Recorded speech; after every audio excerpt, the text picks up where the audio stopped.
Bismillahirrahmanirrahim. Assalamualaikum warahmatullahi wabarakatuh.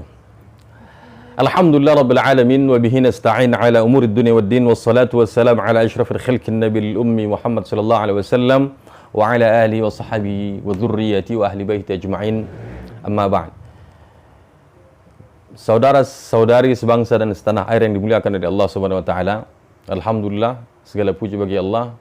Di hari bulan suci Ramadan, hari yang keempat ini Allah masih berikan kesehatan, Allah masih berikan nikmat, segala nikmat yang tak mampu kita hitung satu persatu. Salawat dan salam kehadiran Nabi Muhammad SAW. Mudah-mudahan kita termasuk dari umat Nabi Muhammad yang senantiasa kita jadikan Nabi Muhammad sebagai pedoman kita, sebagai panutan kita dalam menjalani segala sendi kehidupan.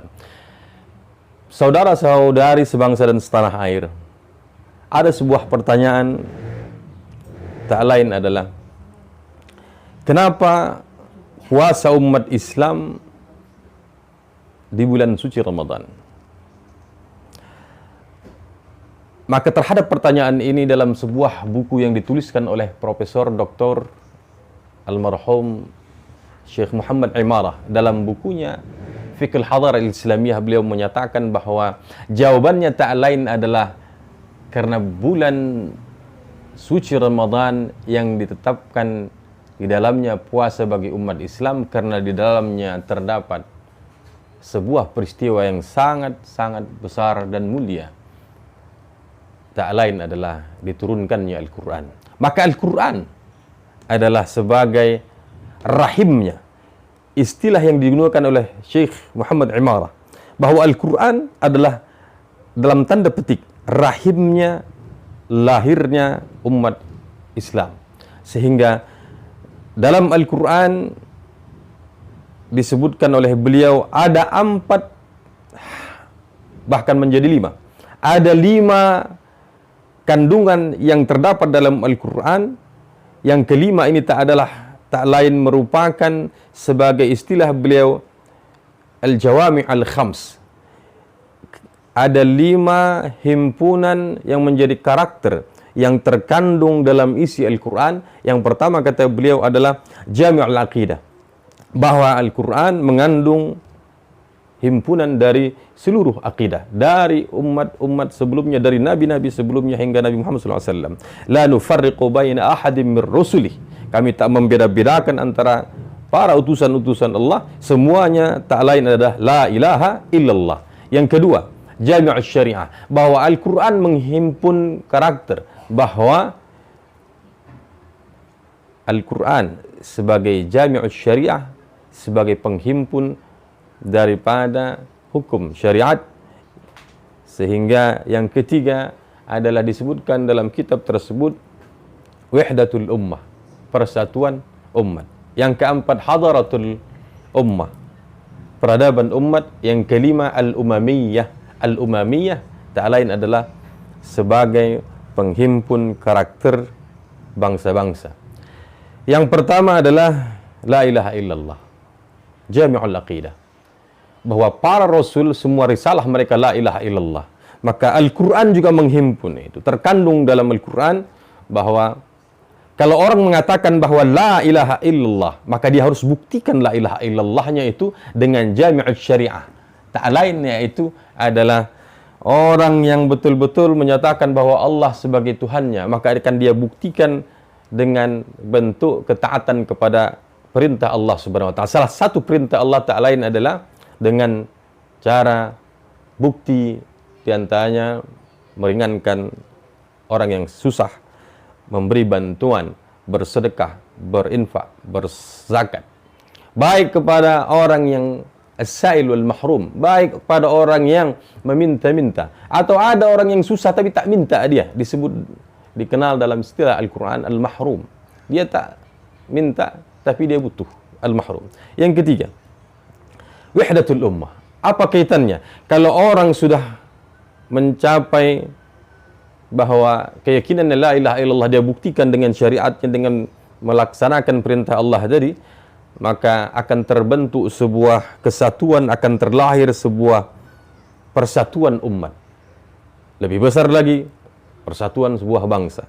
Lebih besar lagi, sebuah negara. Maka dalam kondisi seperti sekarang, pandemi COVID-19, seandainya lah ini kita amalkan, bahwa antara satu tetangga dengan yang lain, saudara dengan yang lain, saling membantu satu sama lain, maka tanpa melihat bangsa, tanpa melihat agama, tanpa melihat suku, tanpa melihat apapun perbedaan, maka akan terbentuk sebuah wahdatul ummah, sebuah kesatuan bangsa. Kesatuan bangsa akan melahirkan wahdatul hadarah, hadaratul ummah. Yang keempat adalah hadaratul ummah, peradaban umat.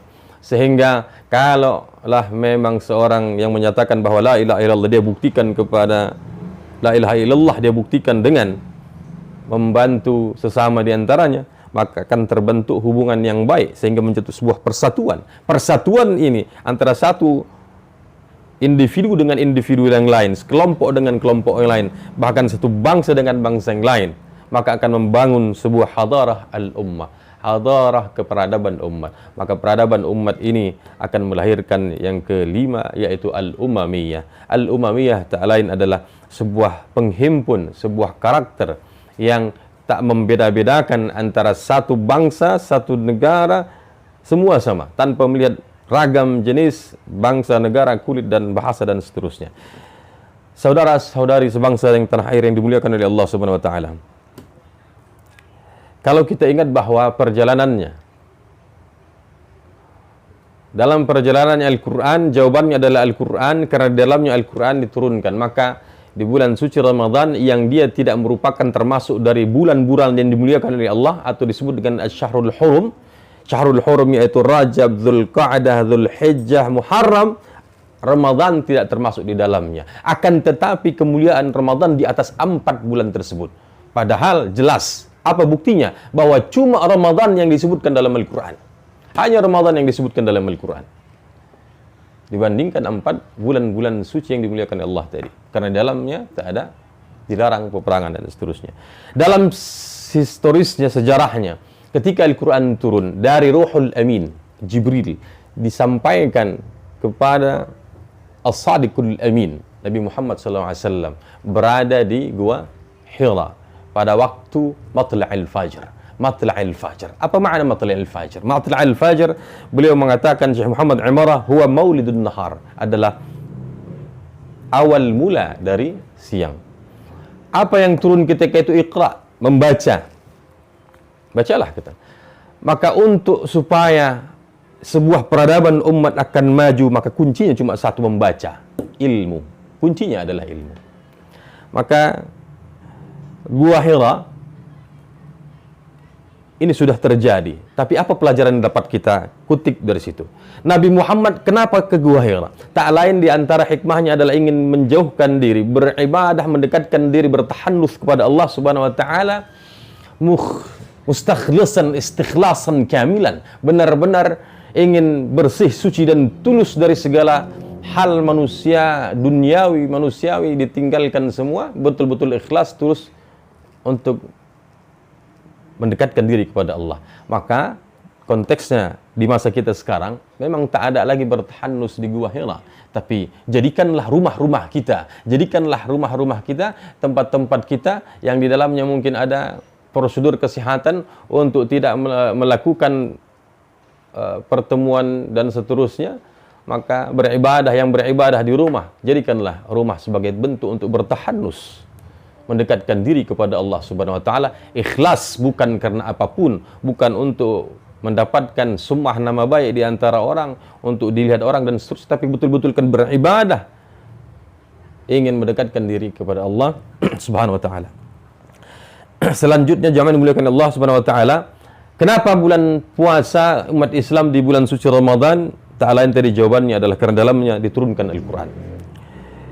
Maka yang namanya sebuah hari kelahiran, sebuah hari yang dimuliakan, akan diperingati, akan dirayakan.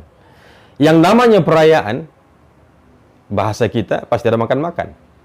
Maka tak boleh ada umat Islam yang tak makan ketika bulan suci Ramadan. Tak boleh ada umat Islam yang tak makan ketika sahur, tak boleh ada umat Islam yang terabaikan, tak bisa berbuka puasa, hanya minum segalon air selama 2 hari dan seterusnya. Inilah makna dibalik perayaan memperingati bulan suci Ramadan. Maka kita katakan tadi kunci dari pertanyaan tadi, jawabannya adalah kenapa puasa Ramadan, puasa umat Islam di bulan suci Ramadan, karena di dalamnya ada Al-Quran diturunkan. Al-Quran mengandung 4 yang terhimpun di dalamnya. Ada Jami'ul Aqidah, menghimpun akidah, menghimpun syariah, menghimpun kesatuan umat, menghimpun peradaban umat, yang terakhir menghimpun Al-Umamiyah, terhimpun di dalamnya perbedaan dan ragam bangsa-bangsa. Maka jawabannya tak lain, Al-Quran itu adalah merupakan sebuah kata Profesor Muhammad Imarah, adalah tujuan titik fokus atau titik akhir dari sebuah Al-Quran diturunkan tak lain. Al-Quran sebagai An-Naba Al-Azim. Al-Quran itu adalah An-Naba Al-Azim, berita yang besar, berita yang agung.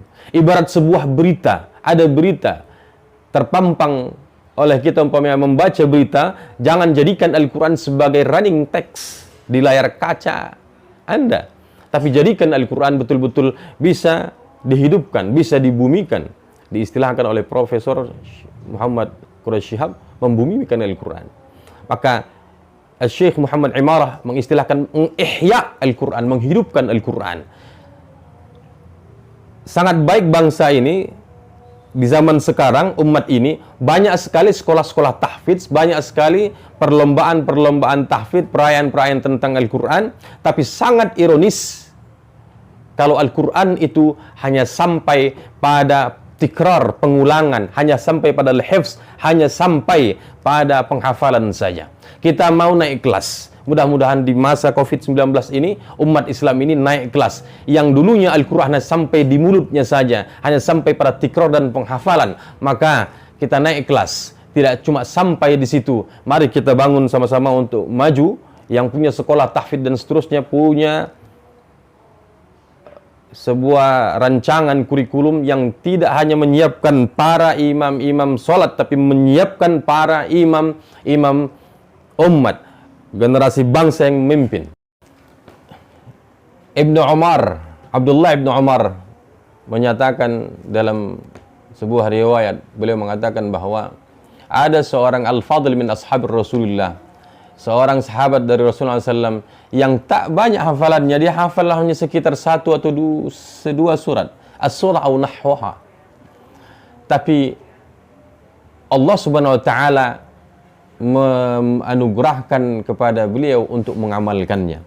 Yang disayangkan saudara-saudari sebangsa dan setanah air, hari ini banyak sekali di mana-mana di pelosok negeri kita dapatkan banyak sekolah, banyak pesantren yang mengajarkan Al-Quran, menghafal Al-Quran, tapi sayang dan sangat disayangkan jika hanya sampai penghafal tanpa kita tambahkan dengan nilai-nilai muatan lokal yang lebih, tak lain adalah mentadabburi Al-Quran, kemudian mengajarkan dan mendidik anak-anak untuk mengamalkan Al-Quran.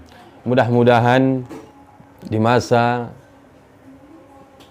COVID-19 ini Allah Subhanahu wa taala meridhai kita untuk menganugerahkan kepada kita menjadi generasi-generasi orang-orang dari hamba-hamba Allah Subhanahu wa taala yang tidak hanya membaca Al-Quran sebagai qiraah dan tilawah, tapi naik kelas menjadi mentadabburi dan mengerti dan memahami dan terlebih-lebih mengamalkan isi kandungan Al-Quran.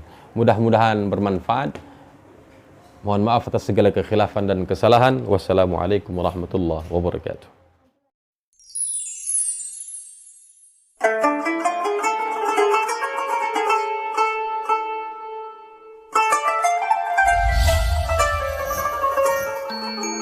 Oh